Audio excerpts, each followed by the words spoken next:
개항을 국회의원 보궐선거에 출마하는 이재명 더불어민주당 상임고문이 지역 주민들과 소통을 시작했습니다. 지역 정치권은 지방선거를 앞두고 이재명 고문의 활동 상황에 관심을 집중하고 있습니다. 윤석열 정부가 출범했습니다. 코로나19로 힘든 시간을 보냈던 소상공인들이 새 정부에 어떤 바람을 갖고 있는지 들어봤습니다.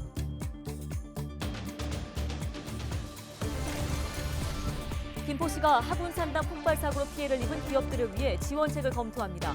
김포시는 피해 기업들이 서둘러 정상 운영될 수 있도록 대응한다는 방침입니다. 코로나19 여파로 그동안 열리지 못했던 개양 전국 양궁대회가 3년 만에 시민들을 찾아갑니다. 금빛 우승을 노리는 개양 양궁팀도 막바지 훈련에 들어갔습니다.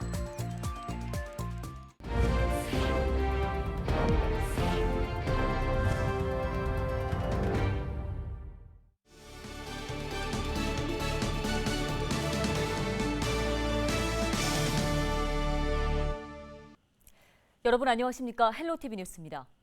이재명 더불어민주당 상임고문이 개항을 국회의원 보궐선거에 나섰죠. 이재명 상임고문의 출마가 인천 지역 지방선거에 어떤 영향을 미칠지 정치권의 관심도 높습니다. 이재명 상임고문이 출마를 선언한 이후 지역 주민들과 만남을 이어가고 있는데요. 이 소식 이재필 기자가 취재했습니다.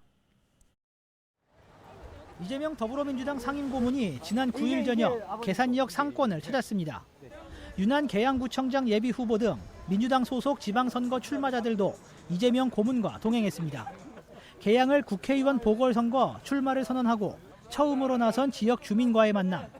이재명 고문을 알아본 계양 구민들의 사진 촬영 요청도 이어졌습니다.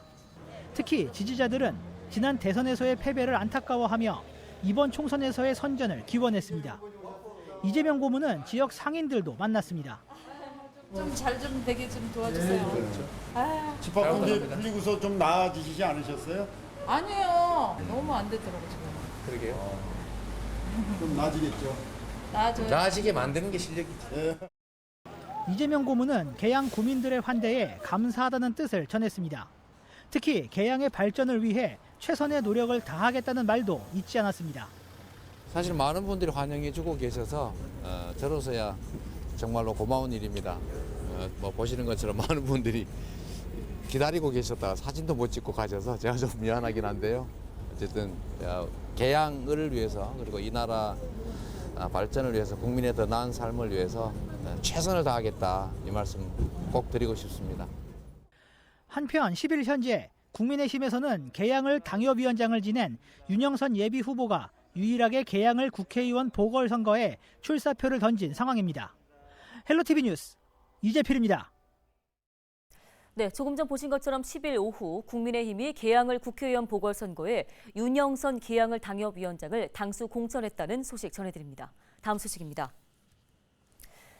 더불어민주당 박남춘 인천시장 예비후보가 시민연합정부를 구성하겠다고 밝혔습니다. 박남춘 예비후보는 10일 캠프 사무실에서 인천 지역 시민사회단체와 함께 이 같은 내용의 정책 협약식을 진행했는데요. 박남춘 예비후보는 인천의 변화와 발전의 원동력은 바로 시민의 목소리였다며 시민연합정부를 구성해 시민들의 의견을 민선 8기에 반영하겠다고 강조했습니다. 한편 이번 협약서에는 시민연합정부 구성을 비롯해 인천 시민의 문화기본권 확대, 주치의에 의한 지역사회 통합 돌봄 등 14개의 분야 28개의 정책들이 담겨 있습니다. 국민의힘 유정복 인천시장 예비후보가 버스 운행정보 시스템들을 모든 쉘터형 버스 정류장에 설치하겠다고 공약했습니다. 유정복 예비후보는 10일 버스 등 대중교통 관련 공약을 발표했습니다. 쉘터형 버스 정류장 500곳을 와이파이와 냉오 시스템을 갖춘 스마트 쉘터로 지주형 승강장 500곳을 쉘터형으로 각각 전환할 것도 약속했는데요. 특히 경유버스 161대를 전기차 또는 수소차로 교체하겠다고 공약했습니다. 코로나 여파로 지난 2년 동안 취소됐던 계양 전국 양궁대회가 3년 만에 다시 열리게 됩니다. 이번 주로 다가온 대회를 앞두고 선수들의 열정은 그 어느 때보다 남다릅니다. 지난 경기에서 단체전 금메달을 목에 걸었던 계양 양궁팀도 막바지 훈련이 한창인데요. 금빛 우승을 노리는 선수들의 모습 카메라에 담아왔습니다.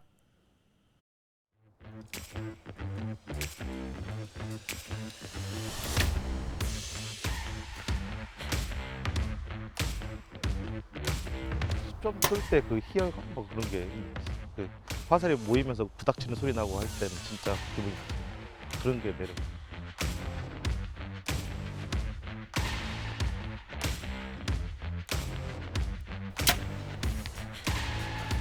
한순간에 역전할 수 있는 경기여서 좀 재밌는 것 같아요. 확실히 이 꼴등이 1등도 이길 수 있는 게임이 양궁인 것 같아요.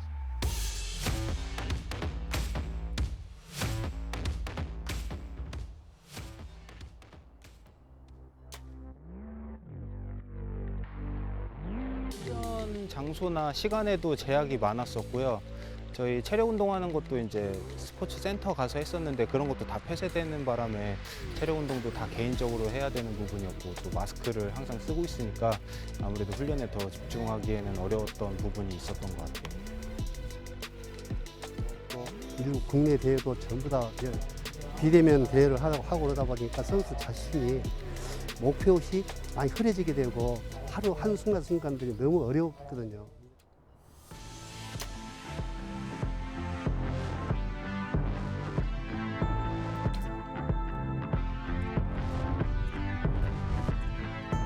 우리가 또 전 대회 우승팀이고 그래서 좀 나름대로 다시 2연패를 위해서 열심히 좀 관치전 위주로 또 열심히 하고 있습니다.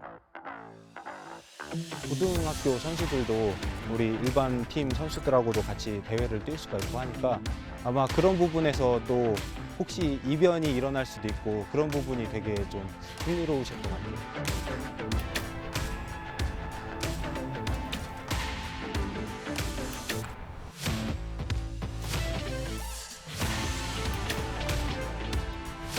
항상 저희 운동 선수들이 하는 목표는 1등을 위해서 운동을 열심히 하고 있기 때문에 개인전과 단체전에서 모두 저희 대한구청 양궁 선수단이 좋은 성적을 보여드리는 것으로 이렇게 최선을 다해서 경기에 임하도록 하겠습니다.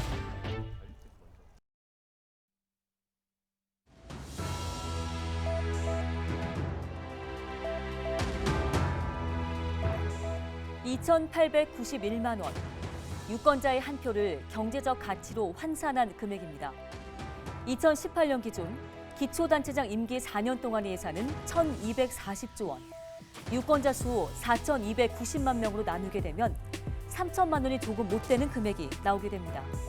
결코 무시할 수 없는 예산이 유권자 손에 달려있는 셈이죠. 실제로 과거 한 표 차이로 당락이 결정된 사례가 있었습니다.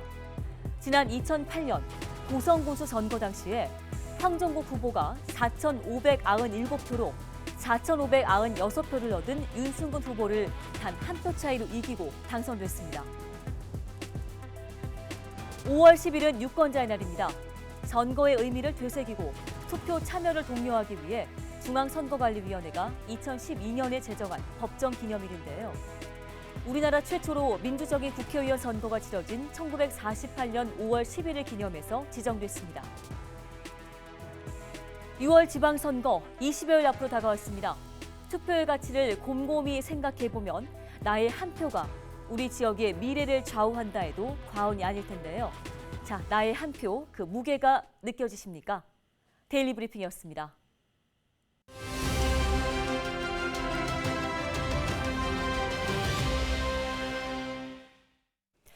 윤석열 정부가 출범했습니다. 코로나19로 너무나 힘든 시간을 보냈던 소상공인들이 새 정부에 어떤 바람을 갖고 있는지 이야기를 들어보겠습니다.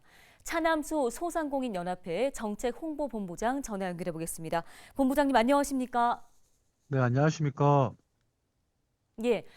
새 정부가 이제 소상공인 손실 보상에 대해서 기존의 일괄 정액 지급이 아닌 피해 규모를 고려해서 차등 지급하는 방안을 고려하고 있는 것으로 알려져 있습니다. 먼저 이 부분에 대해서는 어떤 입장이신지 궁금합니다. 새로운 정부, 새 정부가 새로 추경을 통해서 소상공인들에 대한 신속한 지원을 바랬던 소상공인의 염원이 있었습니다. 그런데 인수위에서 지금은 조금 변경된 내용이 있는 것 같지만 그래도 차등 지급에 대한 얘기를 했습니다.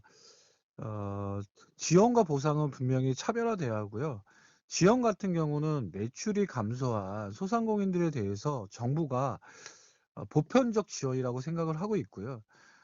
보상 같은 경우에는 손실보상에 따른 법적인 기준에 따른 그 부분에 대한 차등, 소위 말하면 최대 맥시멈 1억에서 미니멈 지금 뭐 하한액을 50에서 뭐 100으로 올린다는 말도 있지만 아무튼 그런 차등 지급을 하는 걸로 알고 있습니다.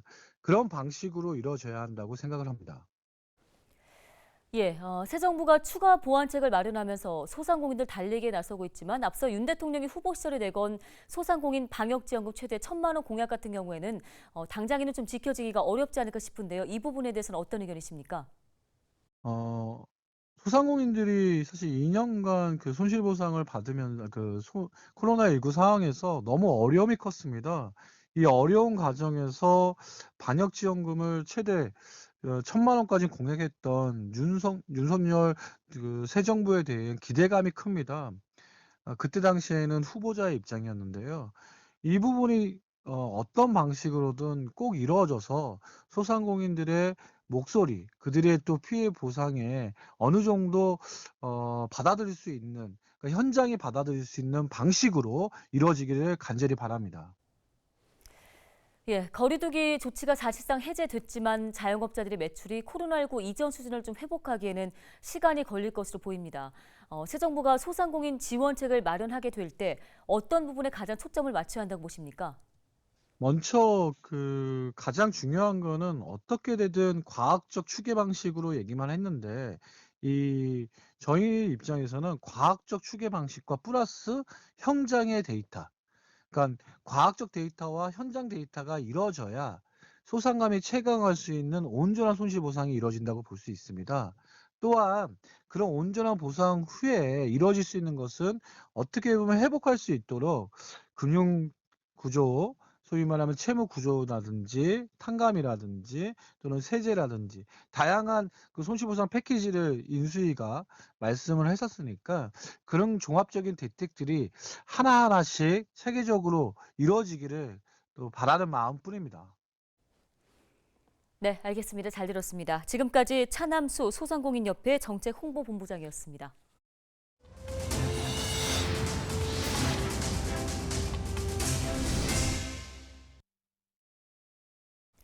다음 소식입니다. 김포시가 하군산업단지에서 발생한 질소탱크 폭발 사고 피해 기업들을 위한 지원책을 검토하고 있습니다.